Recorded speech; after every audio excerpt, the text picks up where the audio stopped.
Mister നമ്മുടെ crochet business സീരീസിന്റെ പുതിയൊരു എപ്പിസോഡിലേക്ക് എല്ലാവർക്കും സ്വാഗതം.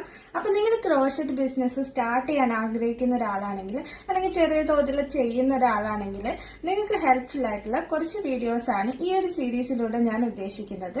നമ്മൾ വീട്ടിലിരുന്ന് ഒരു ബിസിനസ് ചെയ്യുമ്പോൾ, എക്സ്പെഷ്യലി ക്രോഷറ്റ് ബിസിനസ് ചെയ്യുമ്പോൾ നമുക്ക് ഒരുപാട് ഡൗട്ട്സ് ഉണ്ടാവും, ഒരുപാട് പേടികൾ ഉണ്ടാവും. അപ്പൊ അതൊക്കെ മറികടക്കാനും നിങ്ങളുടെ ബിസിനസ് സക്സസ്ഫുൾ ആക്കാനും ഹെൽപ്പ് ചെയ്യുന്ന കുറച്ച് വീഡിയോസ് ആണ് ഞാൻ പോസ്റ്റ് ചെയ്യുന്നത്. അപ്പൊ ഇതിന് മുമ്പുള്ള വീഡിയോസ് ഒക്കെ കാണാൻ വേണ്ടിയിട്ട് ചാനൽ ഒന്ന് വിസിറ്റ് ചെയ്യണം. കൂടുതൽ വീഡിയോസ് വരാനും അതേപോലെ തന്നെ നോട്ടിഫിക്കേഷൻ കിട്ടാനും ചാനൽ സബ്സ്ക്രൈബ് ചെയ്തിട്ട് ബെൽ ബട്ടൺ എനാബിൾ ചെയ്യാം. അപ്പൊ നമുക്ക് വീഡിയോയിലേക്ക് കിടക്കാം. ഇന്നത്തെ വീഡിയോയിൽ നമ്മൾ സംസാരിക്കുന്നത് എവിടെയൊക്കെയാണ് നമ്മുടെ ക്രോഷറ്റ് പ്രോജക്റ്റ് നമുക്ക് പ്രൊഡക്ട്സ് സെല് ചെയ്യാൻ പറ്റുക എന്നുള്ളതാണ്. നമ്മൾ വെറുതെ വീട്ടിൽ ഇങ്ങനെ ഉണ്ടാക്കി വെച്ചിട്ട് കാര്യമില്ലല്ലോ, അത് സെല് ചെയ്യണ്ടേ. അപ്പൊ സെല് ചെയ്യാനുള്ള കുറച്ച് പ്ലാറ്റ്ഫോംസും അതേപോലെ തന്നെ അതിൽ എങ്ങനെയൊക്കെ ചെയ്യാം, എന്തൊക്കെ ഓപ്ഷൻസ് ഉണ്ട് എന്നുള്ളതാണ് ഇന്നത്തെ വീഡിയോയിൽ നമ്മൾ ഡിസ്കസ് ചെയ്യുന്നത്. അപ്പൊ നമുക്ക് വീഡിയോയിലേക്ക് കടന്നാൽ ഫസ്റ്റ് വണ്ണും മോസ്റ്റ് ഇമ്പോർട്ടന്റ് വണ്ണും ഇൻസ്റ്റഗ്രാം ആണ്. ഇൻസ്റ്റഗ്രാമിൽ അക്കൗണ്ട് ഇല്ലാത്ത ആരും ഉണ്ടാവില്ല. ഇപ്പൊ എല്ലാവർക്കും ഇൻസ്റ്റഗ്രാമിൽ അക്കൗണ്ട് ഉണ്ടാവും. അപ്പൊ സോഷ്യൽ മീഡിയാസ് ജനറൽ ആയിട്ട് നമുക്ക് പറയുകയാണെങ്കിൽ സോഷ്യൽ മീഡിയാസ് വഴിയൊക്കെ നമുക്ക് നമ്മുടെ പ്രോഡക്റ്റ് പ്രൊമോട്ട് ചെയ്യാൻ പറ്റും. അതിൽ സ്പെസിഫിക് ആയിട്ട് ഇൻസ്റ്റഗ്രാമിൽ നമുക്ക് റീൽസ് ചെയ്യാം, അതേപോലെ പോസ്റ്റ് ചെയ്യാം. അതിന് നമ്മൾ ആദ്യം ചെയ്യേണ്ടത് എന്താണെന്ന് വെച്ചാൽ നമുക്ക് ഓൾറെഡി മുമ്പത്തെ വീഡിയോയിലൊക്കെ പറഞ്ഞ പോലെ ഒരു ബിസിനസ് നെയിമും ബിസിനസ് ലോഗോയും ഒക്കെ വേണം. അതൊക്കെ വെച്ചിട്ട് നമ്മളൊരു അക്കൗണ്ട് ക്രിയേറ്റ് ചെയ്യാം. എന്നിട്ട് നമ്മുടെ പ്രോഡക്ട്സിന്റെ നല്ല ഫോട്ടോസും അതേപോലെ തന്നെ വീഡിയോസ് എടുത്തിട്ട് റീൽസും അപ്ലോഡ് ചെയ്യാം. എല്ലാ പ്ലാറ്റ്ഫോമിന്റെയും പ്രോസും കോൺസും ഞാൻ ഈ വീഡിയോയിൽ പറയുന്നുണ്ട്. അതായത് അതിന് അഡ്വാൻറ്റേജസും ഡിസഡ്വാൻറ്റേജസും. ഇൻസ്റ്റാഗ്രാമിന്റെ അഡ്വാൻറ്റേജസ് എന്ന് വെച്ചാൽ വൈഡ് റേഞ്ച് ഓഫ് ഓഡിയൻസ് കിട്ടും. നമുക്ക് വിത്തിൻ, ഇപ്പൊ ഞാൻ കാലിക്കറ്റ് ആണ്, ഇപ്പൊ കാലിക്കറ്റ് ഉള്ളവർ മാത്രമല്ല, കേരളത്തിലുള്ളവർ മാത്രമല്ല, ഇന്ത്യയിലുള്ളവർ മാത്രമല്ല, വേൾഡ് വൈഡ് ഓഡിയൻസ് ആണ് ഇൻസ്റ്റഗ്രാമിലുള്ളത്. അതുകൊണ്ട് തന്നെ നമ്മുടെ പ്രോഡക്റ്റിന്റെ ക്വാളിറ്റി അനുസരിച്ച് നമ്മൾ വീഡിയോ ചെയ്യുന്ന ക്രിയേറ്റിവിറ്റി അനുസരിച്ചും നമുക്ക് ഒരുപാട് ഓഡിയൻസിനെ കിട്ടും. അത് നമ്മുടെ ബിസിനസ്സിനെ വളർച്ച ഉണ്ടാക്കാൻ വേണ്ടി സാധിക്കും. ചിലപ്പോൾ നമുക്ക് ഉടനടി ഓർഡേഴ്സ് ഒന്നും വന്നിട്ടില്ലെങ്കിലും നമ്മളെ ബിസിനസ് വളരുന്നതിനനുസരിച്ച് നമുക്ക് ഓർഡേഴ്സ് വരാൻ തുടങ്ങും. അപ്പൊ നമ്മൾ ആദ്യം ചെയ്യേണ്ടത് എന്താണെന്ന് വെച്ചാൽ ഒരു ഇൻസ്റ്റഗ്രാം പേജ് തുടങ്ങുക, അതിലേക്ക് കുറച്ച് ഫോട്ടോസ് അപ്ലോഡ് ചെയ്യുക, റീൽസ് അപ്ലോഡ് ചെയ്യുക. അപ്പം ഇതാണ് ഇൻസ്റ്റഗ്രാമിന്റെ ഒരു നേട്ടം എന്ന് പറയുന്നത്. ഇൻസ്റ്റഗ്രാമിന് നെഗറ്റീവ് സൈഡ്സും ഉണ്ട്. എന്താന്ന് വെച്ചാൽ നമുക്ക് പെട്ടെന്ന് ഇൻസ്റ്റഗ്രാമിൽ റീച്ച് കിട്ടില്ല. ഇൻസ്റ്റഗ്രാമിൽ റീച്ച് കിട്ടണമെങ്കിലും ആളുകളിലേക്ക് എത്തണമെങ്കിലും നമ്മൾ ഒരുപാട് ഹാർഡ് വർക്ക് ചെയ്യണം. ഒരു റീലിട്ടോ 2 റീലിട്ടോ ഒരാഴ്ച കണ്ടിന്യൂസ് ആയിട്ട് റീലിട്ടിട്ടോ ഒന്നും കാര്യമില്ല. നമ്മൾ കണ്ടിന്യൂസ് ആയിട്ട് മാസങ്ങളോളം കഷ്ടപ്പെട്ടാൽ മാത്രമേ നമുക്ക് നമ്മുടെ ഓഡിയൻസിന്റെ അടുത്ത് എത്താൻ പറ്റുള്ളൂ, വേണ്ട രീതിയിൽ ഓർഡേഴ്സും വ്യൂസും ഒക്കെ കിട്ടുള്ളൂ. അതാണ് ഇൻസ്റ്റഗ്രാമിന്റെ ഒരു നെഗറ്റീവ് സൈഡ്. ഇൻസ്റ്റഗ്രാം പോലെ തന്നെയുള്ള ഒരു സോഷ്യൽ മീഡിയ പ്ലാറ്റ്ഫോമാണ് ഫേസ്ബുക്ക്. ഫേസ്ബുക്ക് ഒരുപാട് ആളുകൾ യൂസ് ചെയ്യുന്ന ഒരു പ്ലാറ്റ്ഫോം തന്നെയാണ്. ഇൻസ്റ്റഗ്രാമിനെ അപേക്ഷിച്ച് ഫേസ്ബുക്കിൽ മാർക്കറ്റ് പ്ലേസ് എന്ന് പറയുന്ന ഒരു ഓപ്ഷൻ ഉണ്ട്. അത് സ്പെസിഫിക് ആയിട്ട് പ്രൊഡക്ട്സ് സെൽ ചെയ്യാനുള്ള ഒരു സ്ഥലം തന്നെയാണ്.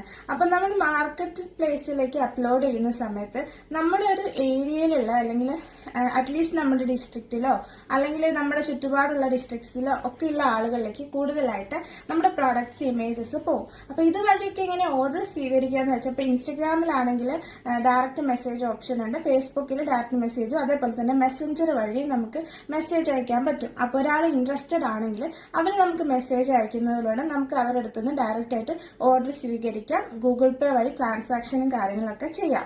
എന്നാൽ നമുക്ക് കൊറിയർ വഴിയോ അവരുടെ സൗകര്യം അനുസരിച്ച് പോസ്റ്റ് വഴിയോ നമുക്കത് സെല് ചെയ്യാൻ വേണ്ടി പറ്റും. അങ്ങനെയാണ് നമ്മൾ സോഷ്യൽ മീഡിയ വഴി ചെയ്യുന്നത്. അതേപോലെ തന്നെ വേറൊരു ഓപ്ഷനാണ് യൂട്യൂബ് എന്ന് പറയുന്നത്. ഇൻസ്റ്റഗ്രാമിനെ അപേക്ഷിച്ച് യൂട്യൂബിൽ നമുക്ക് കുറച്ചുകൂടെ പെട്ടെന്ന് വ്യൂസ് കിട്ടും. ഇൻസ്റ്റഗ്രാമിൽ ഭയങ്കര പാടാണ്, എക്സ്പെഷ്യലി റിയൽ വ്യൂസ് കിട്ടാൻ ഭയങ്കര. ഇൻസ്റ്റഗ്രാമിന്റെ അൽഗോരിതം എന്ന് പറയുന്നത് നമുക്ക് പെട്ടെന്ന് ക്രാക്ക് ചെയ്യാൻ പറ്റുന്ന ഒന്നുമല്ല. പക്ഷേ യൂട്യൂബ് ഷോർട്സ് ഇടുന്ന സമയത്ത് കുറച്ചുകൂടി ഓഡിയൻസിലേക്ക് നമുക്ക് പെട്ടെന്ന് എത്താൻ പറ്റും. പക്ഷേ യൂട്യൂബ് വഴി നമുക്ക് ഡയറക്റ്റ് മെസ്സേജ് അയക്കാനുള്ള ഓപ്ഷൻ ഇല്ല. അതുകൊണ്ട് തന്നെ യൂട്യൂബിലേക്ക് നമ്മൾ എപ്പോഴും ഒരു ഇൻസ്റ്റഗ്രാം അക്കൗണ്ട് ലിങ്ക് ചെയ്ത് വെച്ചിട്ടുണ്ടായിരിക്കണം. അല്ലെങ്കിൽ നമ്മൾ പറയണം ഇതാണ് നമ്മുടെ ഇൻസ്റ്റഗ്രാം അക്കൗണ്ട്, അതിൽ വഴിയാണ് നിങ്ങൾ മെസ്സേജ് അയക്കേണ്ടത്. അല്ലെങ്കിൽ നമ്മളൊരു വാട്സപ്പ് നമ്പർ, നമ്മളൊരു business number, WhatsApp business create ചെയ്യുക. അതിന്റെ ബിസിനസ് നമ്പർ നമ്മൾ വീഡിയോസിന്റെ കൂടെ കൊടുക്കണം. എന്നാൽ മാത്രമേ കസ്റ്റമർക്ക് മെസ്സേജ് അയക്കാൻ പറ്റുള്ളൂ. അപ്പൊ യൂട്യൂബിന്റെ ഗുണം എന്ന് പറയുന്നത് നമുക്ക് പെട്ടെന്ന് ആളുകളിലേക്ക് എത്താൻ പറ്റും എന്നുള്ളതാണ്. പക്ഷെ യൂട്യൂബിന്റെ നെഗറ്റീവ് വിഷയം എന്ന് പറയുന്നത് ഡയറക്റ്റ് മെസ്സേജ് അയക്കാനുള്ള ഓപ്ഷൻ ഇല്ലാത്തതുകൊണ്ട് പെട്ടെന്നുള്ള കസ്റ്റമേഴ്സിന്റെ ഒരു ഇത് തടയുക. എന്നുള്ളത്. അതായത് ഒരു നമ്പർ എടുത്ത് വാട്സപ്പിൽ ആഡ് ചെയ്ത് അങ്ങനെയൊക്കെ വേണമല്ലോ മെസ്സേജ് അയക്കാൻ വേണ്ടിയിട്ട്. അപ്പം അതിന്റെ ഒരു ബുദ്ധിമുട്ടുണ്ട്, മെസ്സേജസ് വരാനുള്ള ചാൻസ് കുറയും. അതാണ് യൂട്യൂബിന്റെ ഒരു പ്രശ്നം. ഇനി നമ്മളെ അടുത്തൊരു സെല്ലിംഗ് ഓപ്ഷൻ എന്ന് പറയുന്നത് ഡയറക്റ്റ് സെല്ലിംഗ് ആണ്. ഡയറക്റ്റ് സെല്ലിംഗ് എന്ന് പറയുന്നത് നമുക്ക് കുറെ കോണ്ടാക്ട്സ് ഒക്കെ ഉള്ള ഒരാളാണ് നിങ്ങളെങ്കിൽ നിങ്ങളുടെ ഫ്രണ്ട്സ് വഴിയും അതേപോലെ തന്നെ റിലേറ്റീവ്സ് വഴിയും ഒക്കെ കുറെ ഓർഡേഴ്സ് വരും. അതൊന്നും കൂടാതെ നമ്മുടെ ഫ്രണ്ട്സിനോടൊക്കെ സ്റ്റോറി ആയിട്ടും സ്റ്റാറ്റസ് ആയിട്ടും നമ്മുടെ ബിസിനസ് ഇടാൻ പറഞ്ഞു കഴിഞ്ഞാൽ കൂടുതൽ ആളുകളിലേക്ക് അത് എത്തും. നമ്മൾ നല്ല പ്രൊഡക്ട്സ് ഒക്കെയാണ്, നല്ല ക്രിയേറ്റീവ് ക്യൂട്ട് ആയിട്ടുള്ള ക്രോഷറ്റ് പ്രോജക്ട്സ് ഒക്കെയാണ് നമ്മൾ ചെയ്യുന്നതെന്നുണ്ടെങ്കിൽ ആളുകൾ പെട്ടെന്ന് ഒരു ഇംപ്രഷൻ ഉണ്ടാക്കുകയും അതുവഴി നമുക്ക് ഓർഡേഴ്സ് വരും. എന്നിട്ട് മൗത്ത് പബ്ലിസിറ്റി വഴി നമുക്ക് ഓർഡേഴ്സ് വരാൻ ചാൻസ് ഉണ്ട്. ബാഗ്സ് അതേപോലെ കിഡ്സ് വെയർസ് ഒക്കെ ചെയ്യുമ്പോൾ ഈ ഒരു ഐഡിയ വർക്കാവും. കിഡ്സ് വെയർ ഒക്കെ അല്ലെങ്കിൽ കിഡ്സിന്റെ ബൂട്ടീസ് ക്യാപ്സ് ഇങ്ങനത്തെ കാര്യങ്ങളൊക്കെ ചെയ്യുമ്പം ആളുകൾക്ക് അത് വാങ്ങാനുള്ള ഒരു ടെൻഡൻസി ഉണ്ടാവും. അതാണ് ഒരു ഓപ്ഷൻ. അടുത്തൊരു ഓപ്ഷൻ എന്ന് പറയുന്നത് ഇ കൊമേഴ്സ് വെബ്സൈറ്റ് വഴി സെല് ചെയ്യാന്നുള്ളതാണ്. ഈ ഒരു സംഭവത്തിന് വേണ്ടി നിങ്ങളുടെ പ്രൊഡക്റ്റ് അത്യാവശ്യം ക്വാളിറ്റി ഉള്ള പ്രൊഡക്ട്സ് ആയിരിക്കണം. ഇ കൊമേഴ്സ് വെബ്സൈറ്റ് എന്ന് പറയുന്നത് നമ്മുടെ ആമസോൺ, ഫ്ലിപ്കാർട്ട്, മീഷോ പോലെയുള്ള സൈറ്റുകൾക്കാണ് ഇ കൊമേഴ്സ് വെബ്സൈറ്റ് എന്ന് പറയുന്നത്. അപ്പൊ ഈ ഇ കൊമേഴ്സ് വെബ്സൈറ്റ് വഴി സെല് ചെയ്യാൻ നമുക്ക് കുറെ ഫോർമാലിറ്റീസ് ഉണ്ട്. അതിൽ ഏറ്റവും ഉപരി നമുക്ക് പ്രോഡക്ട്സ് നല്ലതായിരിക്കണം. എന്ന് വെച്ചാൽ ആളുകൾക്ക് അത് കണ്ടിട്ട് വാങ്ങാനുള്ള ഒരു ടെൻഡൻസി ഉണ്ടായിരിക്കണം. അതേപോലെ തന്നെ ഇതിൽ റിവ്യൂസും കാര്യങ്ങളൊക്കെ വരും. അതുകൊണ്ട് തന്നെ നമുക്ക് റിവ്യൂ മോശമായി കഴിഞ്ഞാൽ നമ്മുടെ പ്രൊഡക്റ്റ് പിന്നെ ഒരിക്കലും സെയിൽ ആവാൻ പോകുന്നില്ല. അതുകൊണ്ട് തന്നെ പ്രൊഡക്ട്സ് എപ്പോഴും ക്വാളിറ്റി ഉള്ള യാണ് വെച്ചിട്ട് നമ്മൾ ബ്രാൻഡഡ് ആയിട്ടുള്ള യാണൊക്കെ യൂസ് ചെയ്തിട്ട് വേണം ഇങ്ങനത്തെ വെബ്സൈറ്റിലൊക്കെ നമുക്ക് സെല് ചെയ്യണമെങ്കിൽ ചെയ്യാൻ വേണ്ടിയിട്ട്.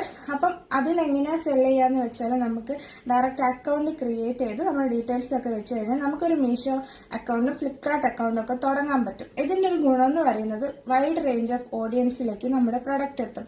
അതായത് ഇപ്പം ഇങ്ങനത്തെ ഇ കൊമേഴ്സ് വെബ്സൈറ്റ്സിലൊക്കെ ഓൾറെഡി ഇഷ്ടംപോലെ കസ്റ്റമേഴ്സ് ഉണ്ടാവും. അപ്പൊ അവര് സെർച്ച് റിലേറ്റഡ് ആയിട്ടുള്ള നമ്മളെ പ്രൊഡക്ട്സ് ഒക്കെ റെക്കമെൻഡേഷൻ പോകും. അതുകൊണ്ട് തന്നെ നമുക്ക് കൂടുതൽ സെയിൽ കിട്ടാൻ ചാൻസ് ഉണ്ട്. അപ്പൊ ഇതിന്റെ ഒരു നെഗറ്റീവ് സൈഡ് എന്ന് പറയുന്നത് ഇങ്ങനത്തെ വെബ്സൈറ്റിൽ അക്കൗണ്ട് ക്രിയേറ്റ് ചെയ്യാനും പ്രൊഡക്റ്റ് സെല് ചെയ്യാനുള്ള കാറ്റലോഗ് ഉണ്ടാക്കാനും കുറച്ച് ബുദ്ധിമുട്ടാണ്. അത് നമുക്ക് കുറെ ലീഗൽ ആയിട്ടുള്ള കാര്യങ്ങൾ നോക്കേണ്ടി വരും. ഇനി അടുത്തൊരു ഓപ്ഷൻ എന്ന് പറയുന്നത് നമുക്ക് ഡയറക്റ്റ് വെബ്സൈറ്റ് ഉണ്ടാക്കുക എന്നുള്ളതാണ്. അപ്പൊ ഡയറക്റ്റ് വെബ്സൈറ്റ് ഉണ്ടാക്കാൻ പണ്ടത്തെ പോലെയല്ല, ഇപ്പൊ ഒരുപാട് ഓപ്ഷൻസ് ഉണ്ട്. അതായത് നമുക്ക് ഫ്രീ ആയിട്ട് വരെ ആമസോണിന്റെ സ്മാർട്ട് ബിസ് എന്ന് പറയുന്ന ഒരു വെബ്സൈറ്റ് ഉണ്ട്. അതുവഴി നമുക്ക് ഫ്രീ ആയിട്ട് നമ്മുടെ ഒരു പേജ് ക്രിയേറ്റ് ചെയ്യാൻ പറ്റും. അതായത് ഒരു വെബ് പേജ്. അതുവഴി ട്രാൻസാക്ഷൻ ഇനാബിൾ ചെയ്യാൻ പറ്റും, ഓർഡർ സ്വീകരിക്കാനും പറ്റും. എന്റെ ഇൻസ്റ്റാഗ്രാം ഐഡിയിൽ നിങ്ങൾ പോയി കഴിഞ്ഞാൽ അതിലൊരു ലിങ്ക് കാണാം. അത് സ്മാർട്ട് ബിസിലേക്കുള്ള എന്റെ പേജിന്റെ ലിങ്ക് ആണ്. പക്ഷെ എന്റെ ആ ഒരു പേജിൽ നിങ്ങൾക്ക് കുറച്ച് പ്രൊഡക്ട്സ് മാത്രമേ കാണാൻ പറ്റുള്ളൂ. ഞാൻ അങ്ങനെ ബിസിനസ് എന്നതിലുപരി ഞാൻ ക്രോഷറ്റ് ഒരു ഹോബി ആയിട്ടും അതേപോലെ തന്നെ കണ്ടന്റ് ക്രിയേഷന് വേണ്ടിയിട്ടാണ് ക്രോഷറ്റ് ചെയ്യുന്നത്. അതുകൊണ്ട് തന്നെ ഞാൻ എന്റെ അധികം പ്രോഡക്ട്സും ഇങ്ങനെ അപ്ലോഡ് ചെയ്യാറില്ല. പിന്നെ ആരെങ്കിലും ചോദിച്ചു കഴിഞ്ഞാൽ സെയിൽ ചെയ്യുന്നല്ലാതെ കൂടുതലായിട്ട് അതിലേക്ക് കോൺസെൻട്രേറ്റ് ചെയ്യുന്നില്ല. പക്ഷേ നിങ്ങൾക്ക് റെഫറൻസിന് വേണ്ടിയിട്ട് അത് നോക്കാൻ വേണ്ടി പറ്റും. ഇനി അതല്ലാന്നുണ്ടെങ്കിൽ നിങ്ങൾക്ക് പെയ്ഡ് ആയിട്ടുള്ള വെബ്സൈറ്റ്, ഷോപ്പിഫൈ പോലെയുള്ള സംഭവങ്ങൾ നമുക്ക് വെബ്സൈറ്റ് ക്രിയേറ്റ് ചെയ്യാൻ പറ്റും. ഇതിന് നിങ്ങൾക്ക് കൂടുതലായിട്ട് മാൻ പവർ വേണ്ടി വരും. അല്ലെങ്കിൽ നിങ്ങൾക്ക് ഒരുപാട് പ്രോഡക്ട്സ് സ്റ്റോക്ക് ഉണ്ടായിരിക്കണം. ഓൾറെഡി നിങ്ങളുടെ അടുത്ത് 100+ പ്രോഡക്ട്സ് ഒക്കെ നിങ്ങൾ ഓൾറെഡി ചെയ്ത് വെച്ചതുണ്ടെങ്കിൽ മാത്രം ഇങ്ങനത്തെ കാര്യത്തിലേക്കൊക്കെ പോവുക. അല്ലെങ്കിൽ നമ്മളൊരു ഗ്രൂപ്പ് ക്രിയേറ്റ് ചെയ്യണം. ഫോർ എക്സാമ്പിൾ നിങ്ങളിപ്പോൾ ക്രോഷറ്റ് അറിയുന്ന കുറച്ച് ഫ്രണ്ട്സോ റിലേറ്റീവ്സ് നിങ്ങൾക്ക് ഉണ്ടെങ്കിൽ നിങ്ങൾ എല്ലാവരും കൂടെ കൂടിയിട്ട് ഒരു മിനി യൂണിറ്റ് പോലെ സ്റ്റാർട്ട് ചെയ്യുക. ഇപ്പൊ മിനി യൂണിറ്റ് ഇല്ലെങ്കിൽ നിങ്ങളെ ഫ്രണ്ട്സ് എല്ലാവരും കൂടെ ചേർന്നിട്ട്, അല്ലെങ്കിൽ നിങ്ങൾക്ക് ഓൺലൈൻ ഫ്രണ്ട്സ് ഉണ്ടെങ്കിൽ നിങ്ങൾ എല്ലാവരോടും ചേർന്നിട്ട് ഒരു വെബ്സൈറ്റ് ഒക്കെ അങ്ങനെയൊക്കെ നമുക്ക് ചെയ്യാൻ പറ്റും. അല്ലാതെ നമുക്ക് വെബ്സൈറ്റിലൊക്കെ ഓർഡേഴ്സ് കൂടുതൽ വന്നാൽ അത് കൊടുക്കാനുള്ളൊരു സംവിധാനം കൂടെ നമുക്ക് വേണം. പിന്നെ പെയ്ഡ് വെബ്സൈറ്റ് ആണെങ്കിലും നമുക്ക് അതിനുള്ള പേയ്മെന്റും വരും. അപ്പൊ അതൊക്കെ നമുക്ക് ഇതിൽ നിന്ന് കിട്ടണം. അതുകൊണ്ട് തന്നെ അങ്ങനെ ഒരു ഓപ്ഷനെ കുറിച്ച് ചിന്തിക്കുമ്പോൾ ഈ കാര്യങ്ങൾ കൂടെ ചിന്തിക്കണം. ഇനി അടുത്തൊരു ഓപ്ഷൻ എന്ന് പറയുന്നത് exhibition through market places, flea മാർക്കറ്റ്സിലൊക്കെ സെല് ചെയ്യാന്നുള്ളതാണ്. ഇതിൽ നമുക്ക് ഒരുപാട് പ്രോഡക്ട്സ് സ്റ്റോക്ക് വേണം. ഇപ്പൊ നിങ്ങൾ ഒരിക്കലും പുറകോട്ട് ചിന്തിക്കരുത്. നമ്മൾ ചിലപ്പം ക്രോഷറ്റ് ബിസിനസ് സ്റ്റാർട്ട് ചെയ്യുന്ന സമയത്ത് ഇൻസ്റ്റഗ്രാമിൽ റീൽ ഇട്ടുകൊണ്ടൊന്നും നമുക്ക് ഓർഡേഴ്സ് വരണമെന്നില്ല. അപ്പൊ നമ്മൾ ചെയ്തുകൊണ്ടിരിക്കുക, നമ്മൾ പ്രോഡക്ട്സ് നമ്മളെടുത്ത് കൂട്ടിക്കൊണ്ടിരിക്കുക. അധികം നിങ്ങൾ യാണൊക്കെ ഓൾറെഡി നിങ്ങൾ കുറെ മേടിച്ച് വെച്ചിട്ട് 2 പ്രൊഡക്റ്റ് ചെയ്ത് അതിന് റീച്ച് ഒന്നും കിട്ടിയില്ല എന്ന് പറഞ്ഞ് ഈ ഒരു സംഭവം ക്വിറ്റ് ചെയ്യരുത്. നമ്മുടെ കയ്യിലെ യാണൊക്കെ വെച്ചിട്ട് പ്രൊഡക്ട്സ് ചെയ്തുകൊണ്ടിരിക്കുക. അങ്ങനെ കുറെ പ്രൊഡക്ട്സ് ആയി കഴിഞ്ഞാൽ നമുക്ക് ഇതേപോലെ ഡയറക്റ്റ് മാർക്കറ്റ് പ്ലേസുകളിൽ സെയിൽ ചെയ്യാൻ വേണ്ടി പറ്റും. അതിന് നമുക്ക് ഒരു മിനിമം ഒരു 200 അല്ലെങ്കിൽ അതിൽ കൂടുതലോ പ്രൊഡക്ട്സ് നമ്മളെടുത്ത് വേണ്ട, പല ടൈപ്പ് ഓഫ് പ്രൊഡക്ട്സ് നമ്മളെടുത്ത് വേണം. അങ്ങനെ ആവുന്ന സമയത്ത് നമുക്ക് ലോക്കലി വരുന്ന എക്സിബിഷൻസ് എന്ന് പറഞ്ഞാൽ ഇപ്പം കാലിക്കറ്റിൽ എക്സിബിഷൻ നടക്കും, കൊച്ചിയിൽ എക്സിബിഷൻ ഉണ്ടാവും, തൃശ്ശൂർ ഉണ്ടാവും, അതേപോലെ തന്നെ ട്രിവാൻഡ്രത്ത് ഉണ്ടാവും. എല്ലാ സ്ഥലത്തും എക്സിബിഷൻസ് ഉണ്ട്. അത് നമുക്ക് കുറെ പ്രൊഡക്ട്സ് ആയെന്ന് തോന്നിക്കഴിഞ്ഞാൽ ക്രിസ്മസ്, ഓണം, വിഷു അങ്ങനത്തെ സംഭവങ്ങളൊക്കെ വരുന്ന സമയത്ത് നമ്മൾ ജസ്റ്റ് ഒന്ന് സെർച്ച് ചെയ്ത് കഴിഞ്ഞാൽ നമുക്ക് എക്സിബിഷന്റെ കാര്യങ്ങളൊക്കെ ഇൻസ്റ്റഗ്രാം വഴി അറിയാൻ പറ്റും. എവിടെയെങ്കിലും എക്സിബിഷൻ നടത്തുന്നുണ്ടോ ഉണ്ടെങ്കിൽ അവരെ പേജ് കോണ്ടാക്ട് ചെയ്ത് കഴിഞ്ഞാൽ നമുക്കൊരു സ്റ്റോൾ കിട്ടാനുള്ള ഡീറ്റെയിൽസ് ഒക്കെ അവർ പറഞ്ഞു തരും. എല്ലാ എക്സിബിഷന്റെയും സ്റ്റോൾ എപ്പോഴും എക്സ്പെൻസീവ് ഒന്നും ആയിരിക്കില്ല. നമുക്ക് അഫോർഡബിൾ ആവുന്ന രീതിയിലും നമുക്ക് സ്റ്റോൾ കിട്ടും. പക്ഷെ നമ്മുടെ അടുത്ത് അത്രയും പ്രോഡക്ട്സ് വേണം. നമ്മളിത് ഒരു 10-20 പ്രോഡക്ട്സ് കൊണ്ട് കുറെ പൈസക്ക് സ്റ്റോൾ എടുത്ത് കിട്ടിയിട്ട് കാര്യമില്ല. നമ്മളിപ്പോ ഒരു സ്റ്റോൾ ഇട്ടാലും നമ്മുടെ ഒരു 30% പ്രൊഡക്റ്റ് ഒക്കെ നമുക്ക് അധികവും സെയിൽ ആവുള്ളൂ. അപ്പൊ ആ ഒരു പ്രൊഡക്റ്റിന്റെ പ്രൈസിനെക്കാട്ടും കൂടുതലായി കഴിഞ്ഞാൽ സ്റ്റോളിന്റെ അപ്പൊ നമുക്ക് ലോസ് ആയിരിക്കും. അറ്റ്ലീസ്റ്റ് നമുക്ക് ലോസ് ആവാത്ത രീതിയിലെങ്കിലും നമ്മൾ ചെയ്യണം. നമ്മൾ ഇനീഷ്യലി ബിസിനസ് സ്റ്റാർട്ട് ചെയ്യുന്ന സമയത്തൊക്കെ ഇങ്ങനത്തെ സ്റ്റോൾ ഇടുന്ന സമയത്ത് നമുക്ക് കുറെ കസ്റ്റമേഴ്സിനെ നമുക്ക് ഫോളോവേഴ്സ് ആയിട്ടൊക്കെ കിട്ടും.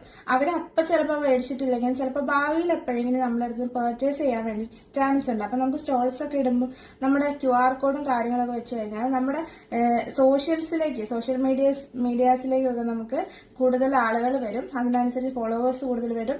അപ്പൊ അതിനനുസരിച്ച് നമ്മുടെ ബിസിനസ്സിന് ഡെവലപ്മെന്റ് ഉണ്ടാവും. അതും ഇതിനുള്ളൊരു നേട്ടമാണ്. പിന്നെ ഇതിന്റെ ഒരു മോശവശം എന്ന് പറയുന്നത് നമ്മൾ ഇത്രയും പൈസ മുടക്കി ചെയ്തിട്ട് അഥവാ നമ്മുടെ പ്രോഡക്ട്സ് സെയിൽ ആയിട്ടില്ലെങ്കിൽ നമുക്കൊരു ഹ്യൂജ് ലോസ് അവിടെ ഉണ്ടാവും. അപ്പൊ അതിൽ ഇമ്പോർട്ടന്റ് ആയിട്ട് വേണ്ടത് ഐ കാച്ചിങ് ആയിട്ടുള്ള പ്രൊഡക്ട്സ് ഉണ്ടാക്കുക. പിന്നെ കൂടുതൽ പ്രൊഡക്ട്സ് നമ്മുടെ കയ്യിൽ സ്റ്റോക്ക് ഉണ്ടെന്നുള്ളത് ഉറപ്പ് വരുത്തുക. അല്ലെങ്കിൽ നമ്മൾ കുഞ്ഞു കുഞ്ഞു പ്രൊഡക്ട്സ് മാത്രം സെയിലായി ബാക്കിയുള്ളതൊക്കെ അവിടെ കിടക്കും. അപ്പം എപ്പോഴും ഇങ്ങനത്തെ എക്സിബിഷൻസ് ഒക്കെ നടത്തുന്ന സമയത്ത് കുഞ്ഞു പ്രോഡക്ട്സ് ആണെങ്കിലും കുറെ ഉണ്ട് എന്നുള്ളത് സ്റ്റോക്ക് അപ്പ് ചെയ്തിട്ട് വേണം ഇങ്ങനത്തെ ഓപ്ഷൻസിലേക്കൊക്കെ പോകാൻ. അപ്പൊ ഇതൊക്കെയാണ് ബേസിക് സെല്ലിംഗ് ഓപ്ഷൻസ് എന്ന് പറയുന്നത്. ഇതിൽ നിങ്ങൾക്ക് ഡൗട്ട് ഉണ്ടാവാൻ ചാൻസ് ഉള്ളത് ഇ-കൊമേഴ്സ് വെബ്സൈറ്റിന്റെ കാര്യത്തിലും അതേപോലെ ഓൺ വെബ്സൈറ്റിന്റെ കാര്യത്തിലും പിന്നെ ഞാൻ ഈ ലാസ്റ്റ് പറഞ്ഞ എക്സിബിഷന്റെ കാര്യത്തിലൊക്കെ ആയിരിക്കും. അപ്പൊ അതിനെക്കുറിച്ച് എന്തെങ്കിലും ഡൗട്ട്സ് ഉണ്ടെങ്കിൽ കമന്റ് ചെയ്യുക. ഞാൻ ഡീറ്റെയിൽ ആയിട്ടുള്ള ഇതിന്റെ വീഡിയോസ് അപ്ലോഡ് ചെയ്യാൻ വേണ്ടി ശ്രമിക്കാം. എസ്പെഷ്യലി മീഷോ, ഫ്ലിപ്കാർട്ട്, ആമസോണിലൊക്കെ എങ്ങനെ സെല് ചെയ്യാന്നുള്ളതിനെ കുറിച്ച് ഞാനത് കുറച്ചുകൂടി ഡീറ്റെയിൽ ആയിട്ട് ചെയ്യാൻ വേണ്ടി ശ്രമിക്കാം. എനിവേ ഈ വീഡിയോ ഇവിടെ അവസാനിക്കുകയാണ്. നിങ്ങൾക്ക് ഇങ്ങനെ ക്രോഷറ്റ് ബിസിനസ് റിലേറ്റഡ് ഡൗട്ട്സ് ഉണ്ടെങ്കിൽ കമന്റിൽ അറിയിക്കുക. എന്തെങ്കിലും സജഷൻസ് ഉണ്ടെങ്കിലും കമന്റ് ചെയ്യുക. കൂടുതൽ വീഡിയോസ് കാണാൻ ചാനൽ സബ്സ്ക്രൈബ് ചെയ്യുക. അപ്പൊ വീണ്ടും നല്ലൊരു വീഡിയോ ആയിട്ട് കാണുന്നതായിരിക്കും. ബൈ. Thank you.